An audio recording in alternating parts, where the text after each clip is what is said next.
കണ്ണൂർ കണ്ടക്കൈയിൽ തെരുവുനായ ശല്യത്തിനെതിരെ നാടകം കളിക്കുന്നതിനിടെ നായയുടെ കടി ഈ നാടൻ കളിച്ച ആൾ കയറ്റു എന്നാണ് വാർത്ത.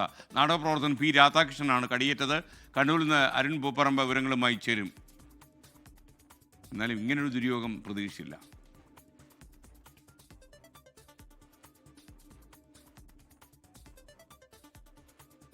അരുൺ, നായിക്ക് നാടകം തീരെ ഇഷ്ടപ്പെട്ടില്ലെന്നുള്ള ആണോ പ്രശ്നം? പറയൂ.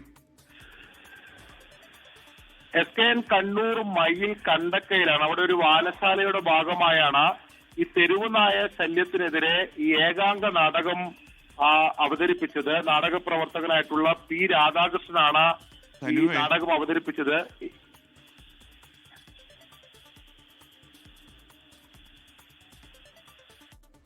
ചെറിയൊരു സാങ്കേതിക പ്രശ്നം ഉണ്ടായെന്ന് മനസ്സിലാകുന്നു. എന്തായാലും ഇത് ഈ ഏറ്റവും പ്രത്യേകത എന്താണെന്ന് ചോദിച്ചാൽ, ഈ നാടകം കണ്ടുകൊണ്ടിരുന്ന കാണികൾ വിചാരിച്ചത് ഈ നായ വന്ന് കടിക്കുന്നതൊക്കെ നാടകത്തിൻ്റെ ഭാഗമാണ്, ഈ പട്ടിയും അതിലൊരു അഭിനേതാവാണ് എന്നാണ് പാവം ജനങ്ങൾ വിചാരിച്ചത്. പിന്നീടാണ് കാര്യം മനസ്സിലായത് നേരായ വഴിക്കൊന്ന് കടിച്ചാണെന്ന്. അരുൺ പൂപ്പറമ്പ വീണ്ടും ചേരുന്നു. അരുൺ, വിശദാംശങ്ങൾ.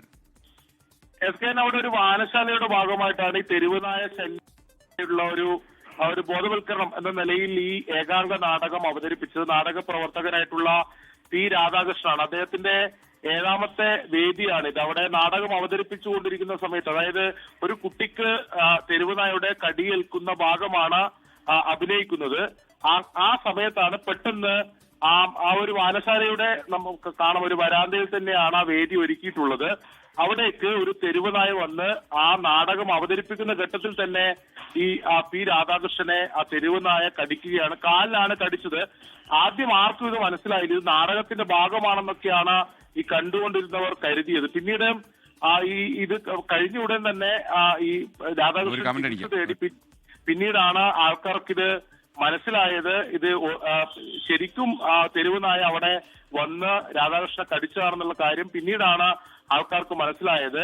എന്തായാലും തെരുവുനായ ശല്യത്തിനെതിരെ നാടകം അവതരിപ്പിക്കുന്ന ഘട്ടത്തിൽ തന്നെ ആ വേദിയിൽ തന്നെ വന്ന് ഈ തെരുവുനായ ഈ നാടകം അവതരിപ്പിക്കുന്ന നാടക പ്രവർത്തനെ കടിച്ചു എന്നുള്ളത് അത്ഭുതകരമാണ്. അല്ലെങ്കിൽ അല്പ കൗതുകമുണ്ടെങ്കിലും അത് നമ്മളെയൊക്കെ ആശങ്കപ്പെടുത്തുന്നതാണ്. തെരുവുനായ ശല്യം അത്രത്തോളം രൂക്ഷമായ ഒരു സാഹചര്യം നമ്മുടെ പ്രദേശത്തൊക്കെ ഉണ്ട്. എന്തായാലും ഇത് നാടകം അവതരിപ്പിക്കുന്ന ഘട്ടത്തിൽ തന്നെയാണ് അരുൺ പൂപ്പറമ്പയാണ് വിവരങ്ങൾ നൽകിയത്. നായയുടെ കളി എന്ന് മാത്രമല്ല, ആ രാധാകൃഷ്ണൻ ഇങ്ങനെ നിൽക്കുന്ന സമയത്ത് ഈ വലതുഭാഗത്ത് നായയുണ്ട്. അപ്പം നായപ്പേടിയെക്കുറിച്ച് പറയുന്നതിനിടയിൽ അദ്ദേഹത്തിൻ്റെ ഒരു കണ്ണ് നായയിലായിരുന്നു. എന്തായാലും അത് കിടിലമായി കേട്ടോ. ആ നാടകം കിടിലമായി. ഇത് നാടകത്തിൻ്റെ ഭാഗമാണെന്ന് ജനങ്ങൾ ധരിച്ചതും നന്നായി.